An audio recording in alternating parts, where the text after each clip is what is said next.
ఏ చేతులైతే ఆ రోజు కాంగ్రెస్ పార్టీకి జైగొట్టినాయో, ఏ చేతులతోనైతే ఆ రోజు కాంగ్రెస్ పార్టీ కరపత్రాలను పంచారో, ఏ చేతులతోనైతే ఆ రోజు కాంగ్రెస్ పార్టీ గోడ పోస్టర్లను అతికిచ్చారో, ఆ చేతులకే ఈరోజు కాంగ్రెస్ ప్రభుత్వం సంఖ్యలు వేస్తా ఉన్నది. ఇది చాలా దుర్మార్గం, దురదృష్టకరం. ఇది ఓడెక్కదాకా ఓడమల్లన్నా, ఓడ దిగినాక బోడమల్లన్న చందంగా ఈరోజు కాంగ్రెస్ పార్టీ ప్రభుత్వం వివరించడం ఇది చాలా వింతగా ఉన్నది.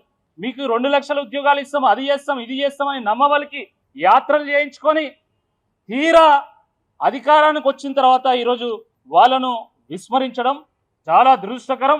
ఇచ్చిన హామీల గురించి, మా సమస్యల గురించి విన్నవించుకోవడానికి మేము గాంధీ భవన్కి వస్తున్నామని చెప్పి నిరుద్యోగులు గాంధేయ మార్గంలో ఈరోజు గాంధీ భవన్ వైపు వెళ్తా ఉంటే గేట్ల దగ్గర దొరకబట్టుకొని ఈరోజు గొరగొర గుంజుకుంటా పోయి, ఈడ్చుకుంటా పోయి ఈరోజు జీబులు ఎక్కించి, వ్యాన్లు ఎక్కించి వాళ్ళను ఏదో సంఘ విద్రోహ శక్తుల్లాగా వాళ్ళను ట్రీట్ చేయడము, వాళ్ళని అరెస్ట్ చేయడము, అక్రమ కేసులు పెట్టడము ఇది చాలా దుర్మార్గం. దీన్ని బీఆర్ఎస్ పార్టీ తీవ్రంగా ఖండిస్తా ఉన్నది.